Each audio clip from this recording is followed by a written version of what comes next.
Le Seigneur Jésus a quelquefois apporté son témoignage. Cependant, il n'a jamais été bavard.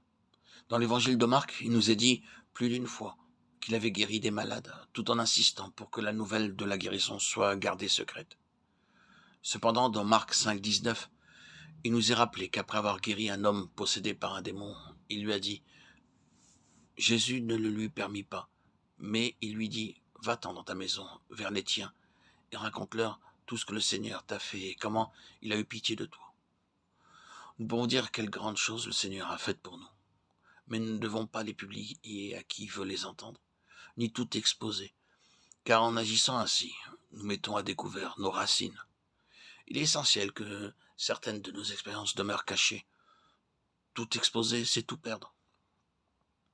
Souvenons-nous que si nous dévoilons tout notre trésor, la captivité ne pourra pas nous être épargnée. Si nous mettons à nu nos racines, nous nous rendrons vite compte que nous les avons exposées aux attaques de l'ennemi.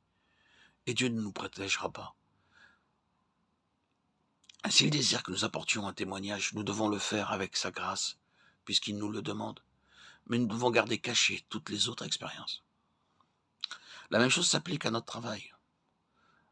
Par sa grâce, Dieu a accompli quelque chose à travers nous. Mais nous devons nous souvenir que ce qu'il a accompli ne doit faire l'objet d'aucune publicité. Si nous exposons l'œuvre de Dieu, nous découvrirons que le toucher de la mort se manifestera rapidement sur cette œuvre, et les pertes correspondront à la mesure de ce que nous aurons exposé. Ce principe est illustré dans 2 Samuel 24. Lorsque David fit le dénombrement des enfants d'Israël, la mort fit son apparition, et nombreux furent ceux qui périrent. Notre histoire secrète avec le Seigneur doit être préservée, en dehors de ce qu'il veut que nous partagions. Ce n'est que lorsque le Saint-Esprit nous le demande intérieurement que nous devons oser l'exposer. S'il désire que nous partagions quelques expériences avec un frère, nous ne devons pas avoir de retenue, car ce serait une violation de la loi du corps de Christ. La communion est la loi de la vie corporative. C'est pourquoi quand la vie dans l'homme intérieur se met en mouvement pour couler d'un frère vers l'autre, il ne doit pas y avoir de réticence. Nous devons être positifs et non point négatifs, et toujours servir les autres par la vie. Si nous sommes absorbés sans cesse par nos expériences et que nous en parlons aux autres, du matin jusqu'au soir, nous nous exposons aux assauts de l'ennemi.